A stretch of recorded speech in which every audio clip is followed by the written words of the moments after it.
queremos que las compañeras nos compartan cómo fue la organización que tuvieron que tener dentro de sus familias o agremialmente para poder enfrentar la llegada del COVID en cada uno de los espacios que les compete. Aclarar antes de esto que las dos compañeras están acá libremente y que nos van a compartir, relatar una experiencia pues muy significativa y muy íntima también desde su vivencia y en la medida de lo que quieran compartir. Es decir, si hay alguna pregunta que ellas sientan que no se sienten necesariamente seguras de darle respuesta, pues también respetaremos ese silencio y ese no querer dar esa información.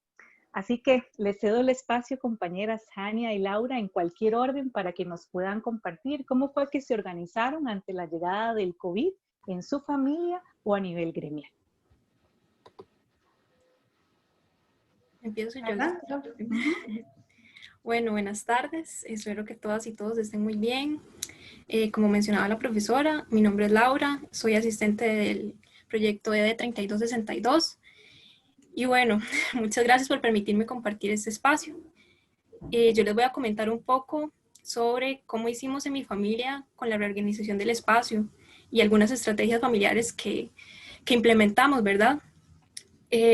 Comentarles también, primero, antes de comentarles esto, que todas las familias somos diferentes, todas tenemos dinámicas particulares y además habitamos espacios distintos.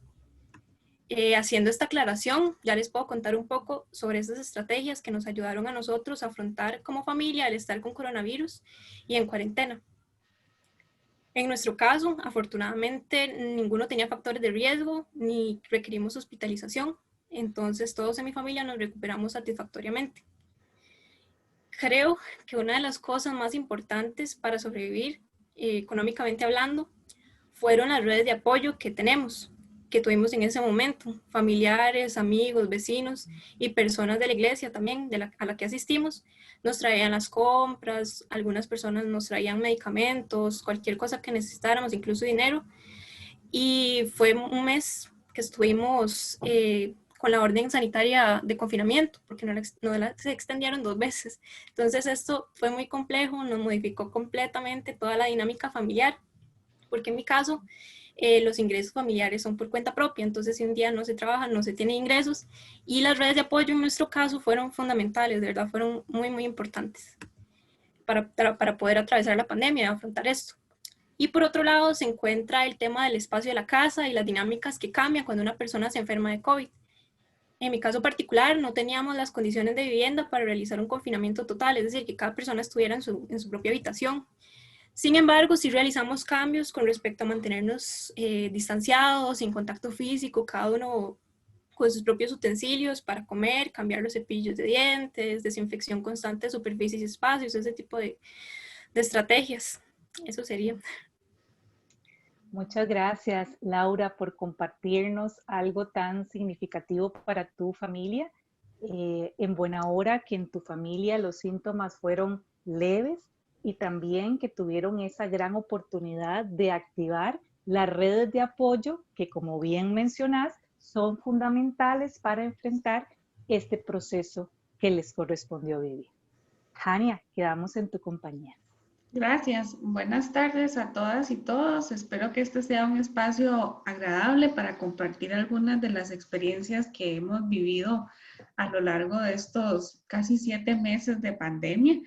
En mi caso, pues quiero compartirles a ustedes mi experiencia trabajando en el sector salud. Entonces, pues bueno, también tomando en consideración el tema de cómo también ha calado de una u otra medida en mi vida personal. En el caso y voy a empezar por ahí, ¿verdad? En la parte, digamos, de cómo yo lo he vivido en mi plano personal y familiar. Pues bueno, parte de las cosas que ha traído esto y que posiblemente en todas las familias y en nuestras relaciones más cercanas ha sido el tema del distanciamiento. Un distanciamiento que en este momento se convierte en una medida de prevención y de protección. Entonces resulta que para mí el distanciamiento ha implicado mantenerme precisamente alejada físicamente de mis papás, de mis hermanos y de otras personas allegadas. Y obviamente que esto, pues, sea como sea, implica un cambio en las relaciones porque entonces ya incentivamos más el poder estar en contacto a través de otros medios que no sea vernos físicamente, ¿verdad? Lo que sabemos de contacto telefónico, hacer videollamadas, y obviamente siempre apoyándonos. El COVID ha llegado a mi familia, ¿verdad? Hace un tiempo, pero también, afortunadamente, como en la situación de Laura, mis familiares han logrado salir avante de esta situación y que por supuesto que también compartirlo en mi experiencia con la parte laboral, que es precisamente atender personas con COVID, también eso genera una experiencia subjetiva diferente. En el plano del trabajo, les puedo contar que en el hospital, bueno, yo trabajo en el Hospital México, en el Servicio de Trabajo Social. Hemos tenido, y parte de esas estrategias de organización, desde que empezó la pandemia en marzo, tuvimos que reorganizar el servicio, ¿verdad? Las personas que trabajamos en él. Entonces tuvimos que destinar algunas personas que se dedican durante todo este tiempo a la atención de la pandemia, exclusivamente. ¿Okay? ¿Por qué? Porque obviamente en el hospital tenemos personas internadas por esta situación, en una unidad que se llama unidad COVID y también en la unidad de terapia intensiva. Entonces, la demanda de trabajo ha sido muy fuerte. Y tenemos otras personas que siguen trabajando en las situaciones, por decirlo así, cotidianas de las personas que se encuentran en el hospital, tanto que estén internadas como aquellas que llegan a la consulta externa o al servicio de emergencias. Entonces, hemos entrado a lo largo de estos meses en todo un proceso de reorganización de tareas, de funciones, de poder determinar qué son las prioridades en este momento, qué cosas inclusive hemos tenido que dejar de hacer, a veces hasta cerrar algunos procesos de trabajo temporalmente para poder dar respuesta a la emergencia. Entonces, por supuesto que hemos vivido muchos cambios y parte de esos cambios también ha sido cómo nos relacionamos en el trabajo. Por ejemplo, de que si yo estoy acostumbrada a ir a almorzar con las personas más cercanas que yo tengo, ya no nos podemos sentar el grupo de personas en una misma mesa, ¿verdad? Eso cambia mucho nuestra relación, que antes teníamos reuniones con frecuencia para poder organizar el trabajo. Esas reuniones han pasado a la virtualidad y con menos frecuencia, ¿verdad? Entonces, obviamente que esto ha también significado cambios en la interacción que tenemos dentro del hospital. Muchísimas gracias, colega, por tus aportes. Realmente el COVID vino a sorprendernos y a reorganizarnos en todas las esferas de nuestra vida, a nivel familiar, a nivel laboral, en nuestras relaciones de pareja. Y bueno, también implicó el poder establecer nuevas formas de enfrentamiento y de relacionarnos. Nuestra segunda pregunta está direccionada a la vivencia personal. ¿Cuáles fueron esos sentires, esas experiencias, esas percepciones que tuvo Laura y los integrantes de su familia al tener que vivir la cuarentena, al tener que estar en aislamiento y al también ir cuando los síntomas iban presentando, que iba generando en ustedes dentro de su familia y a nivel gremial también? Bueno, pues esto nos coloca en un lugar nuevo, en un lugar que es desconocido. Eso implica también hacer una trayectoria diferente y también pasa por nuestra identidad gremial, pasa por la forma en la que también queremos legitimar y queremos colocar nuestra trayectoria profesional. Desde trabajo social siempre hemos tenido un compromiso y siempre hemos sido pioneros en la atención con las familias. Y también ante esta emergencia nos hemos organizado y hemos establecido rutas, canales y nuevas estrategias de intervención. Particularmente quisiera, Jania, que que en este segundo segmento te enfocaras a esa vivencia, a esa experiencia gremial sobre estos cambios que demanda el COVID. Bueno, muchas gracias. Este es un tema un poco complejo porque es un poco de todo, o sea, es como una bola de nieve. Está el aislamiento, está el tema de la crisis que vive el país, está el tema de lo que puede estar viviendo dentro de la familia. Entonces, bueno, para mí primero, lo más difícil de tener la enfermedad o de saberse positivo es la culpa, el tema de la culpa, ¿verdad? Porque, y esto va como en dos vías. Yo pensaba, o sea, como esa culpa de, uy, tal vez no me cuidé lo suficiente, aunque yo sí sabía que yo lo había hecho, digamos, como donde estaban mis posibilidades. Y también la culpa de saber si alguien estuvo en contacto con vos y se puede haber contagiado, o alguien de tu casa se contagió por tu culpa, digamos.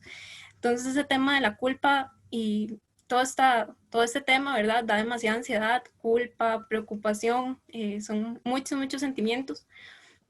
Y fue algo, digamos, que fuimos trabajando como familia, porque al principio siento que es algo como muy normal, conversando con otras familias, como el decir, vos fuiste el que lo trajo, o no sé, por hacer tal cosa, o no sé, ese tipo de cosas. Entonces nosotros como familia también pasamos por eso, nos estábamos como culpando y así, discutiendo como hasta que ya en un momento sí se hizo pesado y luego reflexionamos de, bueno, sí, estamos enfermos y no nos vamos a quebrar la cabeza ya pensando como quién trajo el virus, ni culpar a nadie, ni a nosotros mismos, ni nada. Nosotros sí sabemos que seguimos las medidas, nos cuidamos, pero hay situaciones que se salen por completo de nuestras manos y eso está bien y que no podemos controlarlo todo. Y bueno, con esto lo que quiero decir es que, ok, ya sabemos de sobra las medidas, sabemos todo y sabemos que hay que cuidarnos, pero no se trata de culparnos ni de culpar a nadie si nos enfermamos y contagiamos a alguien, ¿verdad? Por otro lado, se encuentra otro montón de sentimientos con respecto a tener que convivir 24/7 con todas las personas que viven en tu núcleo familiar. En mi familia normalmente somos 3, pero por situaciones personales estamos 5 personas en la casa. Entonces la convivencia es compleja en cualquier situación, pero si le añadís a eso el elemento COVID, ¿verdad? Es mucho más complejo. Y claro, en toda relación humana existe conflicto, pero, y aunque ahorita yo lo veo como un momento que nos unió mucho como familia, fue un momento complejo. Además, el confinamiento total, ¿verdad? A mí personalmente me produjo muchísima, muchísima ansiedad. Habían días que de verdad me sentía como asfixiada, como dicen, ya queriendo subirme por el techo y por las paredes. Pero al fin ya en cierto punto logré como encontrar equilibrio, logré encontrar como mis espacios de recreación para hacer actividad física en la casa, despejarme un poco, igual en mi familia. También el no ver noticias, eso o sea, ya definitivamente las quitamos porque no nos hacían muy bien. El hacer videollamadas, como decía la profe Aña, el sentirse conectado con otros y otras, con nuestros familiares, saber que no estamos solos, nos ayudó un montón. Sin embargo, al final sos vos y tu familia el que está pasando por eso. Y como les dije al principio, cada familia es un mundo, cada familia tiene sus dinámicas distintas y de afrontamiento. Lo que me puede servir a mí no le puede servir a otra familia. Entonces, eso sería, básicamente. Muchas gracias, Laura. Realmente son sentimientos fuertes los que se viven ante la crisis. Gracias por ser tan clara, por ser tan transparente. Y efectivamente, la culpabilización es un tema que hay que trabajar fuerte con las familias porque no hay una responsabilidad.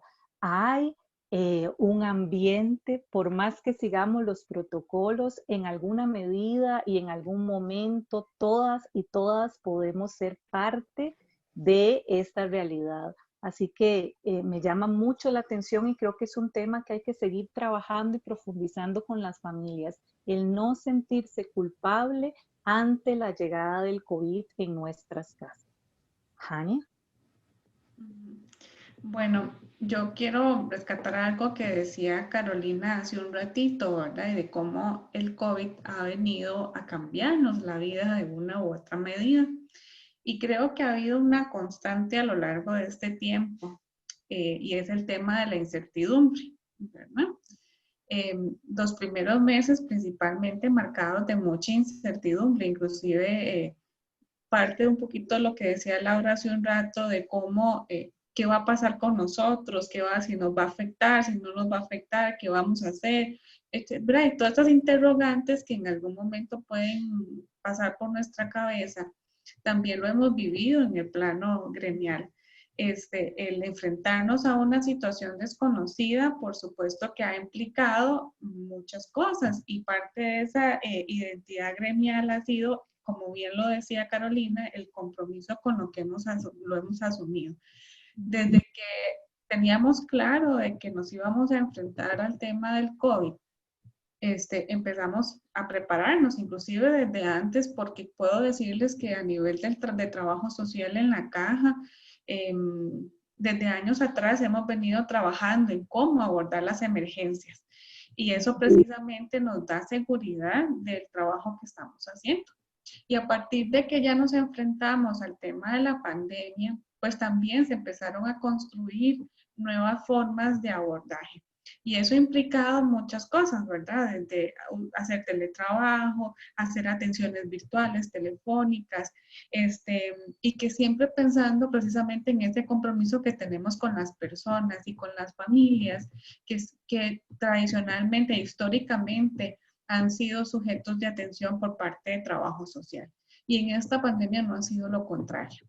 Y en la parte emocional o esa parte de cómo lo vivimos, ¿verdad? Cada una y cada uno de nosotros, pues, les puedo contar que creo que hay que partir de algo, y es el hecho de que así como lo estamos viviendo en el plano laboral y todo lo que ha implicado las demandas, los desafíos en hacer ese trabajo con las familias, al mismo tiempo lo estamos viviendo en nuestra vida personal, ¿verdad?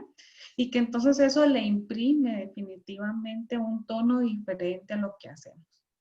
A veces conversamos nosotras en espacios que hemos tenido que hacer, ¿verdad? Inclusive a nivel de trabajo social en el hospital, para poder también solventar lo que emocionalmente nos está generando la atención de la pandemia. A veces compartimos cómo hay situaciones de algunas familias que pareciera que nos toca más, por decirlo de alguna medida, ¿verdad? Cómo nos llega más a nuestro plano sensitivo, inclusive tal vez hasta por experiencias de vida, ¿ok?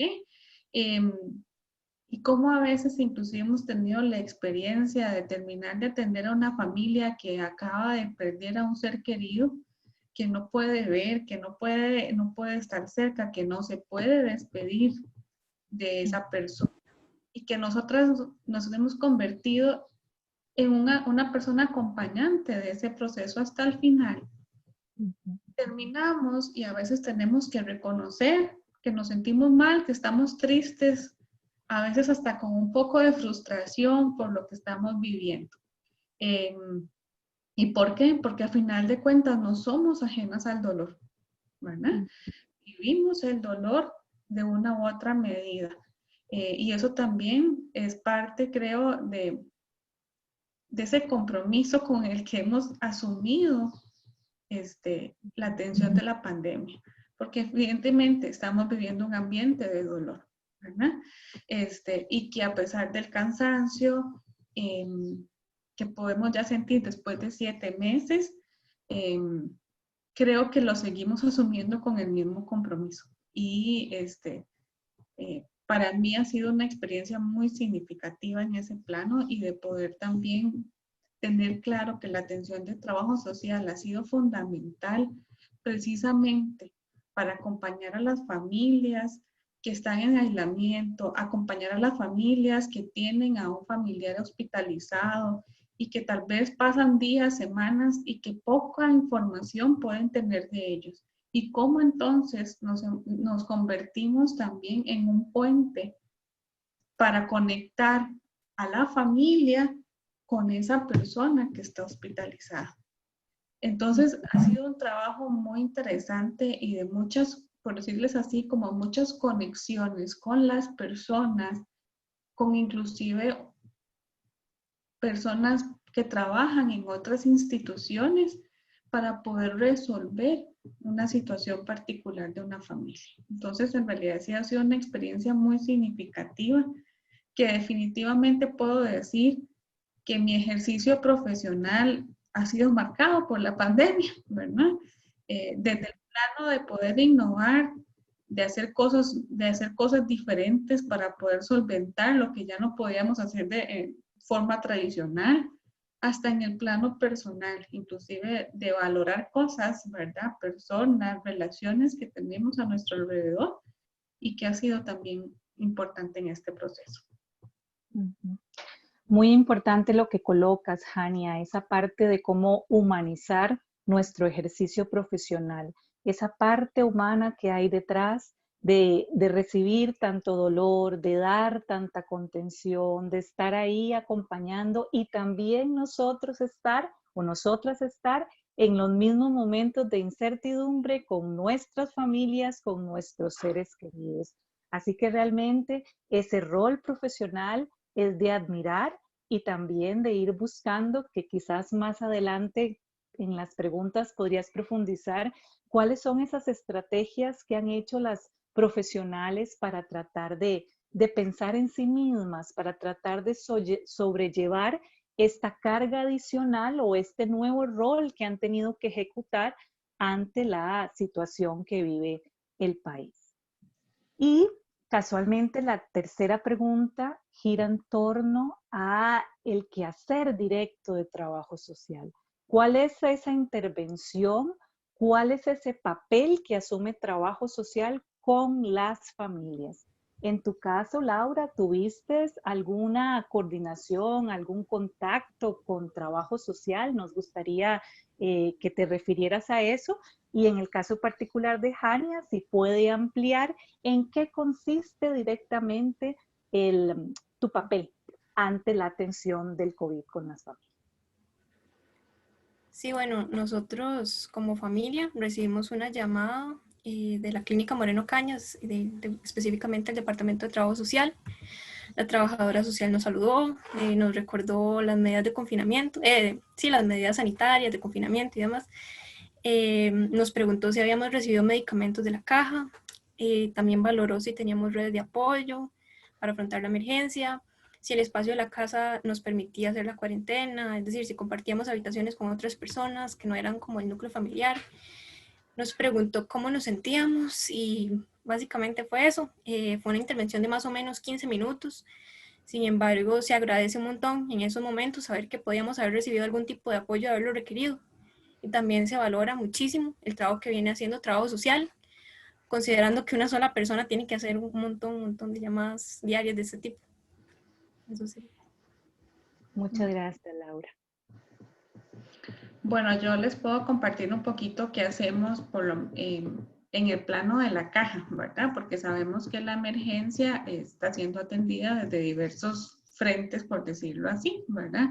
A nivel de la caja, y como ustedes posiblemente conocen, la caja está distribuida, organizada por niveles de atención. En mi caso, yo me encuentro en un tercer nivel de atención en un hospital general. Eso implica, ¿verdad?, que somos un hospital de alta complejidad y que por ende ha sido uno de los centros destinados para la hospitalización de personas con COVID.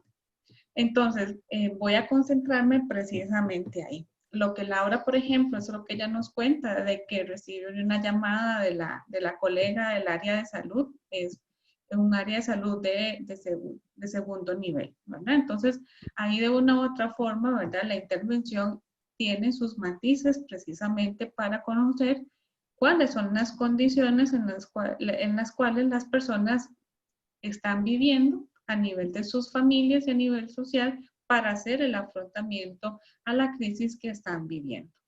En el caso de nuestra intervención en el hospital, también hacemos eso mismo con las personas que están hospitalizadas y sus familias, a través y con un lineamiento específico que se ha construido para la atención de la emergencia, donde lo que hacemos fundamentalmente es una intervención en crisis.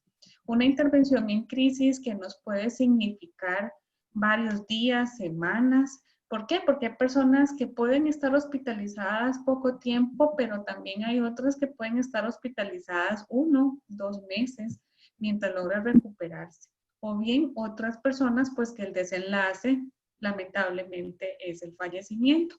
Entonces hacemos una valoración de la crisis para saber y hacemos una clasificación que hemos llamado de triage psicosocial para determinar la prontitud y las prioridades del abordaje. ¿Esto por qué? Porque obviamente también el volumen o la demanda de trabajo que tenemos nos supera la capacidad que tenemos y por ende entonces tenemos que definir quiénes se encuentran, por decirlo así, en una clasificación de alto riesgo precisamente para darle mayor énfasis a la intervención. Y pues hacemos, después de hacer esta valoración y definición del triage, toda una atención de la crisis, donde hacemos primeros auxilios psicológicos, atención de necesidades inmediatas, por ejemplo, eso que Laura nos comentaba hace un ratito, ¿tiene o no tiene redes para que pueda solventar la alimentación? Pues resulta que nos topamos mucho con personas que no tienen una fuente de apoyo que les permita solventar una necesidad básica como la alimentación. Y por ende, entonces, tenemos que empezar a enlazar o articular con recursos institucionales para que esa familia, a pesar de que su familiar está hospitalizado, su familia reciba en casa la atención debida. ¿Por qué? Porque ya aquí lo estamos viendo precisamente como ese grupo, ¿verdad? Ese sistema familiar que precisamente no podemos separarla de la persona que está hospitalizada. Y también esta atención de la crisis implica también la educación social en salud acerca de las medidas de prevención ante el COVID, inclusive cómo recibir a la persona en casa cuando todavía está positiva, qué hay que hacer con ella para también evitar contagio. Trabajar las estrategias de afrontamiento con las familias. Por ejemplo, esto definitivamente cuando una persona está hospitalizada, a la familia le genera mucha angustia. Y la angustia muchas veces está enfocada en la posibilidad de la muerte. Entonces, trabajar precisamente con la familia, la crisis emocional que esto genera y esos pensamientos que sí, lamentablemente en muchas situaciones la muerte es una posibilidad viva, latente, en otros casos no. Pero a veces nuestra parte emocional y mental puede jugarnos una mala pasada y puede ser que yo esté pensando cosas que pueden no ser tan reales en ese momento, que más bien me están aumentando la ansiedad. Entonces, ¿cómo manejar ese tipo de cosas? Es mucho lo que trabajamos con familia y también el tema del trabajo con otros. El trabajo interdisciplinario en la atención de una emergencia es fundamental. Y parte de eso también es mantenernos en mucha comunicación. Entonces, cuando hacemos esta intervención, hay que tomar en cuenta que en el hospital, por ejemplo, atendemos personas en condición de gravedad y fase terminal. Y entonces esto implica también trabajar con sus familias y otras redes de apoyo, precisamente esa preparación ante la muerte.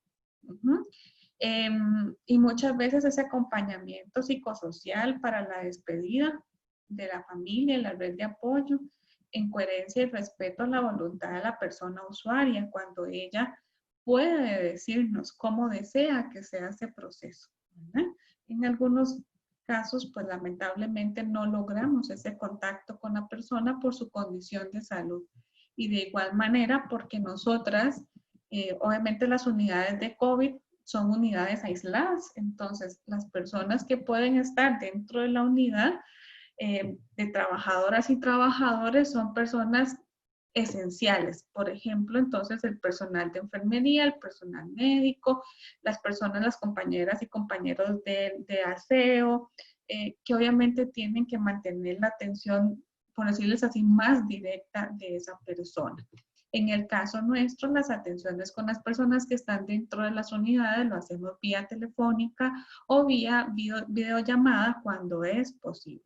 pero en algunos casos la atención, a pesar que está derivada por esa persona que está hospitalizada, la hacemos directamente con su familia que se encuentra en casa.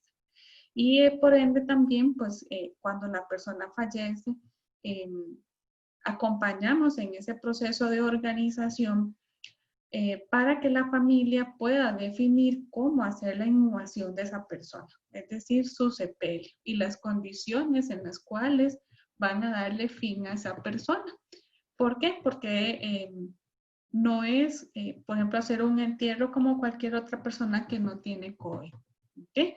Tiene algunas particularidades y ese acompañamiento en medio de la crisis por una persona que fallece cercana, a veces las personas podemos por algún tiempo perder esa capacidad de poder tomar decisiones. Y por ende nosotros hemos asumido ese proceso de acompañamiento para que las familias logren darle fin a esta persona de la forma más digna posible y bajo las condiciones que tiene. Y cuando no hay recursos económicos para asumir un sepelio, para contratar un plan fúnebre, por ejemplo, pues entonces tenemos que gestionar recursos a nivel con otras instituciones para precisamente lograr que esa persona descanse de manera digna, ¿verdad? Y que su familia también pueda llevar ese proceso de duelo de la mejor manera posible, sabiendo que las condiciones pues tal vez no son las deseadas, ni tampoco la forma en la que quisiéramos despedir a un ser querido. Entonces, la atención es muy diversa, en realidad. Y les digo diversas y me devuelvo al tema de la creatividad. Como es la primera vez que nos hemos enfrentado a una pandemia, por lo menos en los últimos años y décadas, eso ha significado de verdad ponernos creativas e ir analizando poco a poco cómo construir estrategias de abordaje, cómo conectar a la gente, cómo hacer para tener contactos, cómo inclusive no tengo información de esa persona más que su nombre, cómo hago para llegar a su familia. Y empezamos todo un proceso de investigación para lograr dar con quién es esa familia y poder tener contacto con ella. Y ahora que Carolina me solicitaba qué estrategias hemos utilizado para pensar hacia nosotras mismas, pues bueno, hemos hecho sesiones de cuidado de la salud mental, ¿verdad? Inclusive acabamos de terminar un proceso de una sesión por semana para poder solventar un poco esa parte, ¿verdad? De los efectos que ha tenido en nuestra salud mental en la atención de la emergencia. Y a nivel personal les puedo decir que también en mi caso he tratado de seguir algunas estrategias, por ejemplo, respetar mis horarios de sueño, hacer ejercicio, igual que lo que Laura decía, dejar de ver noticias. ¿Por qué? Porque la saturación de información es mucha y precisamente eso puede aumentar nuestros niveles de ansiedad, de preocupación, de estrés. Entonces he limitado, por ejemplo, eso de ver noticias o defino, por ejemplo, qué días veo noticias y qué días no.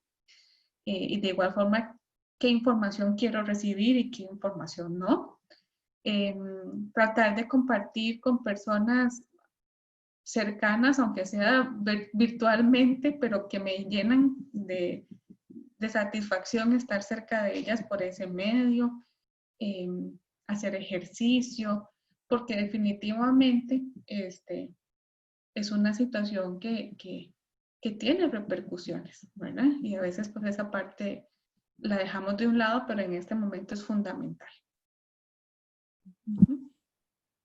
Muchas gracias, Hania. Yo creo que fue muy clara tu exposición y queda muy evidente toda la labor, todo el trabajo con tanta responsabilidad y con tanto compromiso que ha asumido el gremio para dar una atención en diferentes frentes.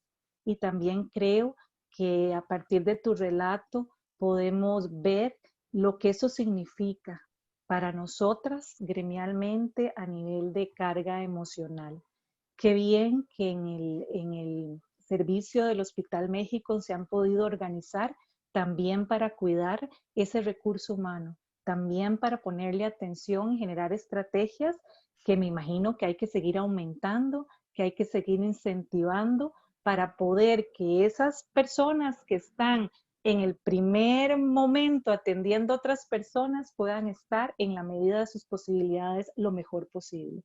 Creo que ha sido un espacio muy rico donde cada una de ustedes nos ha permitido conocer esta realidad desde una manera más cercana, desde un espacio más singular, y pues dejamos abierto la oportunidad a las preguntas y comentarios. El público que nos está acompañando, si quieren hacerlo verbalmente, lo pueden hacer, y si no, pueden anotar sus inquietudes en el chat.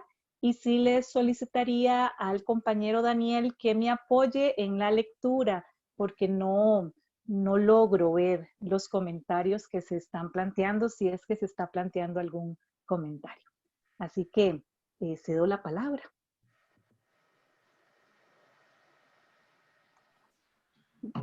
Buenas. Hay una primera pregunta de la profesora Susana Marín. La pregunta es, ¿qué estrategias se han desarrollado para la atención de los pacientes no COVID? Pues sabemos que continúan, y esto para poder ofrecerles ambientes seguros. Ok. Bueno, en el caso nuestro, como servicio de trabajo social, como les decía al principio, hemos tenido que reorganizar el servicio. Entonces, hay un grupo de personas que se encargan precisamente de la atención de las personas que no tienen COVID. Esto implica, ¿verdad? Por ejemplo, a nivel de organización del hospital, que hay pisos destinados precisamente para el internamiento de personas que no vayan a tener contacto con otros que tienen COVID, porque precisamente tenemos que tratar en la medida de lo posible y extremarlas para que no haya un contagio al interno, ¿verdad? Entonces, por ejemplo, a nivel de trabajo social, ¿qué hacemos? Inclusive también porque creo que es una cuestión de protección hacia las personas usuarias, como también la protección hacia nosotras mismas. Y eso también ha implicado, por ejemplo, que tenemos que estar en constante comunicación con el personal de enfermería, por ejemplo, para saber, bueno, la condición de esa persona, si hay algún factor de riesgo, si hay alguna situación particular que pueda ser sospechosa COVID o no, para poder saber si nos podemos acercar a esa persona. Y obviamente, si tenemos, a pesar de ya las medidas que de por sí tenemos que utilizar dentro del hospital para protegernos y proteger a otros, extremarlas aún más a la hora de hacer las atenciones. Por ejemplo, también le damos continuidad a la atención en la consulta externa, pero principalmente a través de teleconsulta. Y esto entonces nos ha permitido darle continuidad a la prestación de los servicios. En la mayoría de los casos, algunas pues hemos tenido que cerrarlas temporalmente, pero darle continuidad principalmente a aquellas situaciones que son de prioridad o urgentes por la situación social de alta vulnerabilidad. Entonces, las estrategias han sido tratar de modificar la atención presencial a una atención virtual telefónica, y obviamente también eso ha implicado el desarrollo de las habilidades para hacer atenciones familiares vía, por ejemplo, este medio, ¿verdad? Vía Zoom o vía otra plataforma virtual que precisamente nos permita conectar a diversas personas para poder hacer una sesión, para poder tomar acuerdos, por ejemplo, sobre el cuidado, la asistencia de una persona en casa después de una hospitalización. Y de igual manera, pues obviamente también seguir mucho en la parte de la articulación interinstitucional, que termina siendo fundamental en estas situaciones. No sé si por ahí contesto la pregunta de la profesora.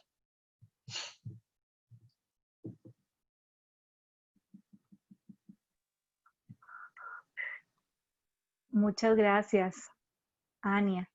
Es interesante porque también la pregunta que nos hace Susana nos coloca a la realidad que nosotras como gremio seguimos con las mismas funciones, las mismas labores que teníamos, y adicionamos esta nueva atención o estos nuevos procesos de intervención. eso también pues es importante tenerlo presente y colocarlo a la luz también. No sé si hay alguna otra pregunta del público.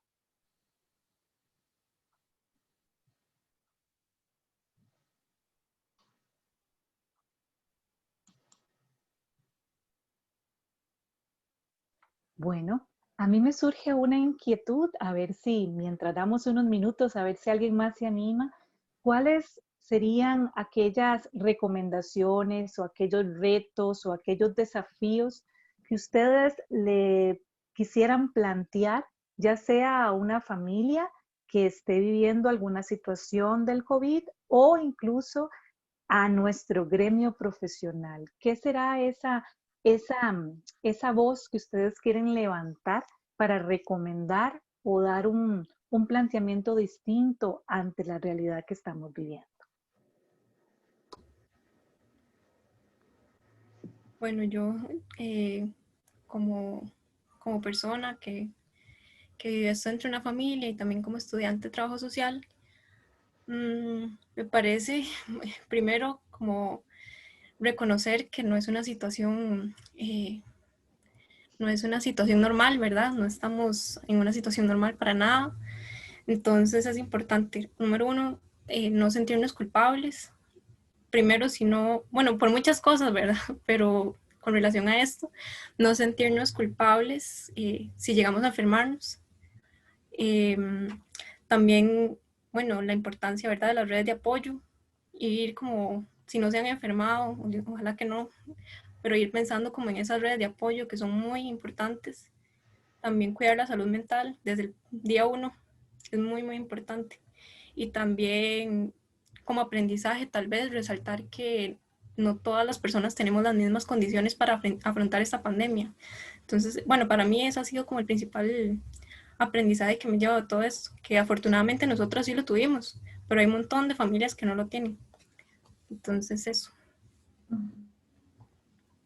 Yo reitero y quiero hacer énfasis en un aspecto y que inclusive lo he hablado con algunas colegas y al respecto, y es cómo definitivamente esta situación nos ha venido a también poner sobre la mesa algo que siempre hemos sabido, pero que a veces lo dejamos de lado.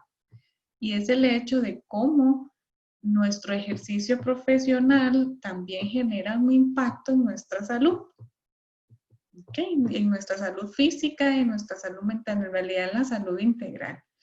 Entonces, con la pandemia y le sumamos cómo lo vivimos en nuestro plano personal, la pandemia nos ha venido a sacar a la luz aún más y poner sobre la mesa el tema de cuidar de nuestra salud en el ejercicio.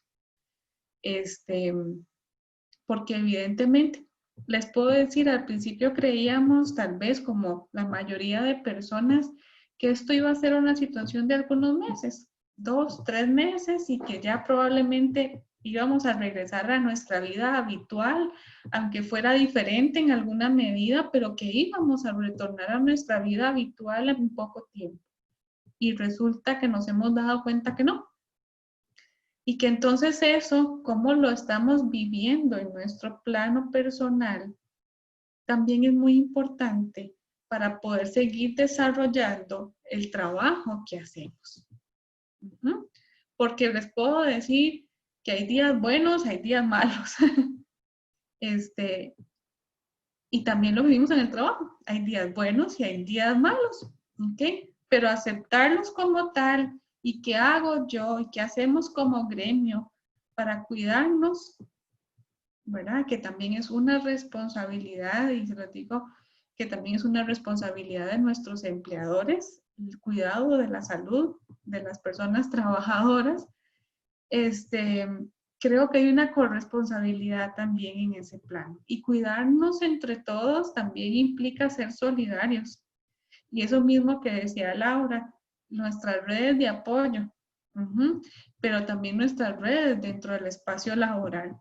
Cómo nos solidarizamos con el otro, cómo nos apoyamos entre nosotros, también eso ha sido importante. Y cómo los equipos, por lo menos en mi experiencia, hasta hemos también tenido que desarrollar lazos más fuertes para poder enfrentar la pandemia. Entonces yo también haría énfasis en el tema de que prestemos atención a nuestra salud mental, inclusive como la virtualidad en la educación, ¿verdad? Que es lo que hemos estado viviendo en el último año también, de una u otra forma coloca y pone el tema de la salud. Entonces, bueno, ese también es mi llamado y de verdad, prestémosle atención a eso. Carolina, hay una pregunta de las participantes. Nos pregunta Paula León para ambas. Se considera que las personas que son diagnosticadas COVID-19 se enfrentan ante un duelo. ¿Cuáles son estrategias para un manejo de la ansiedad sin dar falsas esperanzas o sin ser fatalista ante este escenario?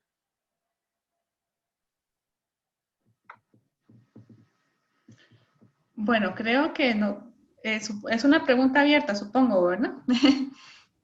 Creo que una de las estrategias, ni para ser fatalista, ni tampoco generar falsa expectativa, creo que hay algo muy particular que hemos tenido que poner en práctica, y es el llevar a las familias de vivir, por decírselo así en lo común, de vivir al día, ¿ok?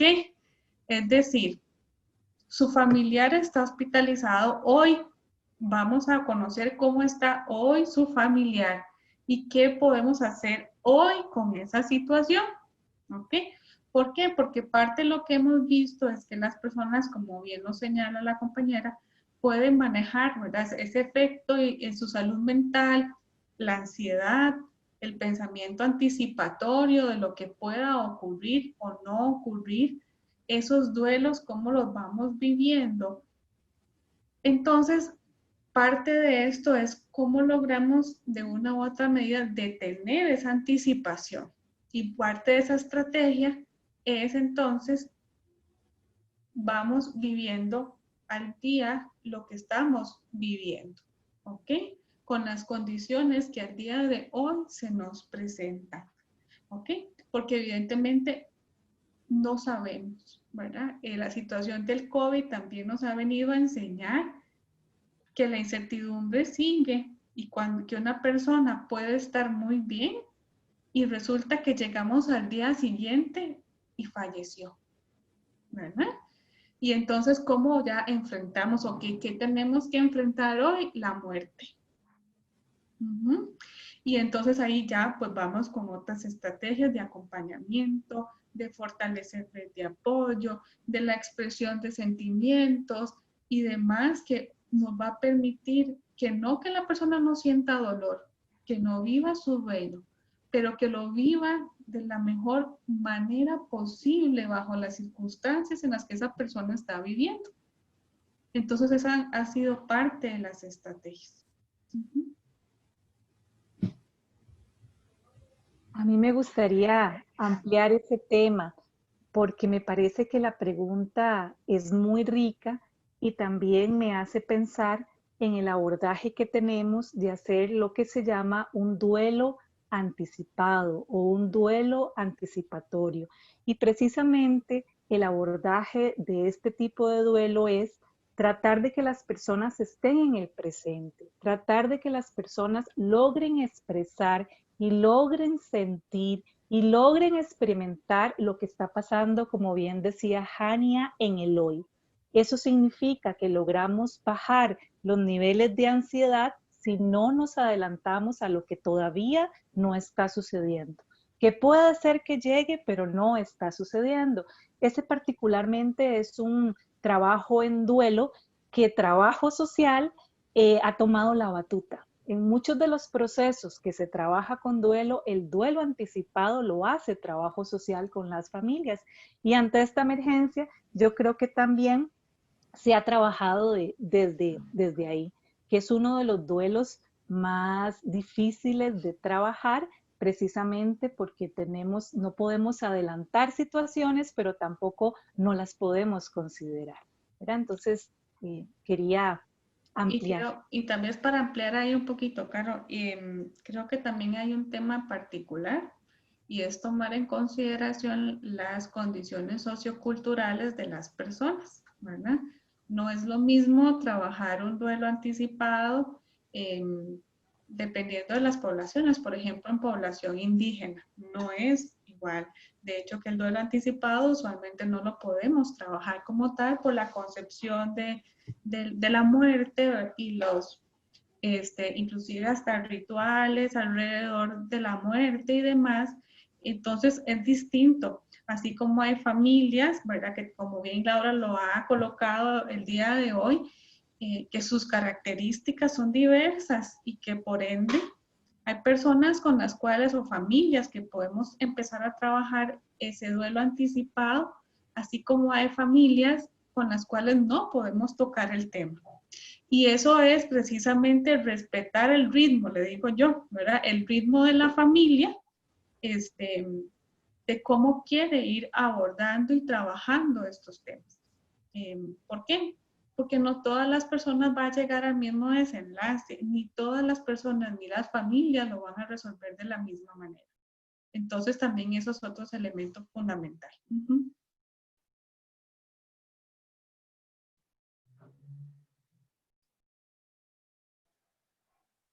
Creo que quedaba una pregunta, ¿verdad, Daniel? Me pareció leerla.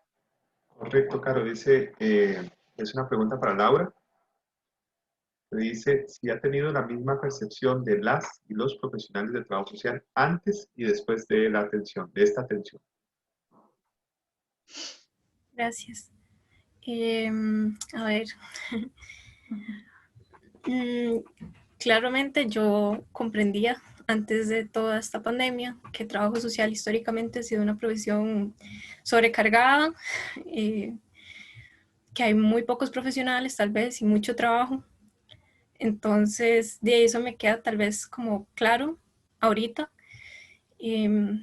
con este tipo de intervenciones, ¿verdad? Que fue tal vez una intervención corta, diría yo, pero tal vez mi familia no lo necesitaba como otras. Entonces, igual se agradece, ¿verdad? La intervención, pero de mi percepción yo creo que sigue siendo igual. Gracias por la pregunta. Hay una pregunta más. Nos dicen cómo se evidencia la interculturalidad en las intervenciones sociales con los diferentes grupos. ¿Se toman en cuenta ante la emergencia de género como un factor influyente?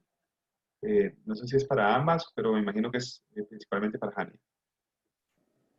Ok, sí, bueno, creo que parte de lo que les decía, ¿verdad? Esos elementos socioculturales a considerar en la atención de la pandemia es precisamente, no es lo mismo, por ejemplo, trabajar el tema de la pandemia aquí en San José, a trabajarlo en Talamanca, ¿verdad? Por ejemplo, ¿verdad? Inclusive por el tema de acceso a la población y los medios por el cual podemos tener acceso a la población no es lo mismo.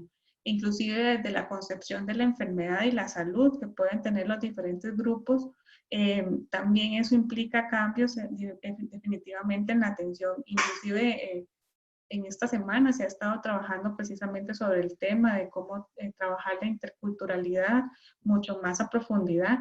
Esto también nos ha implicado, por ejemplo, a nosotros que estamos aquí en el Valle Central, a tener mucho contacto con las colegas que trabajan en áreas de salud, donde trabajan con grupos poblacionales mucho más diversos en el plano cultural. Entonces, ¿por qué? Porque ellas precisamente al trabajar en sus comunidades conocen con mayor profundidad esas características particulares que tienen los grupos.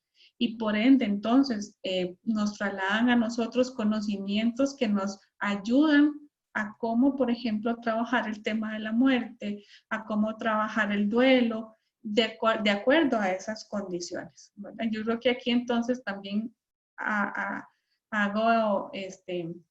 toco otro tema que ha sido mucho el apoyo entre el gremio para precisamente solventar ese tipo de cosas.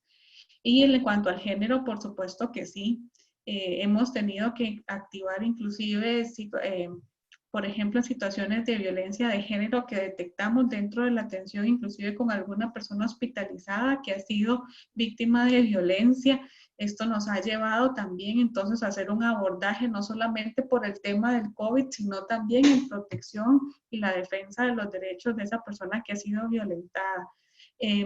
Inclusive hasta hemos tenido situaciones que de verdad han sido bastante complejas porque parte de todo esto ha sido el aprendizaje que hemos tenido que hacer. Entonces, mucho, por ejemplo, en temas de adolescentes madres con COVID, que ha sido un tema particular también que hemos tenido que abordar y que inclusive han tenido que ir a albergues de COVID porque no tienen condiciones sociohabitacionales para poder cumplir su periodo de aislamiento. Entonces, en realidad la situación social se ha ido complejizando, inclusive podríamos decir, conforme han pasado los meses, en todos los ámbitos, inclusive sabemos que las poblaciones mayormente vulnerables están sufriendo la pandemia de una manera distinta. Y así como los primeros meses veíamos que quienes tenían COVID eran personas que venían del extranjero, por ponerles un ejemplo, o personas con cierta poder adquisitivo a nivel económico, ahora esa no es la realidad, ¿verdad? Entonces, obviamente nos enfrentamos a escenarios sociales mucho más complejos que exigen también intervenciones, abordajes interdisciplinarios, intersectoriales también, y de poder articular diversos recursos para afrontar la crisis. Muchísimas gracias, Hania. Yo creo que con esta pregunta y con tu respuesta nos podemos dar cuenta de la múltiples factores que tenemos que considerar en lo que es la atención de esta emergencia nacional. Y dentro de estos factores median mucho las condiciones socioculturales, socioeconómicas, que marcan e influyen la vida de las personas. Ya el tiempo nos está ganando. No sé si queda alguna pregunta o vamos despidiendo este espacio que a mi criterio ha sido tan enriquecedor. Daniel, ¿hay alguna otra pregunta? No, Caro, de momento no hay más preguntas. Bueno, entonces agradecer al público que tuvimos presente. En realidad creo que fue un espacio que nos permite tener una perspectiva diferente.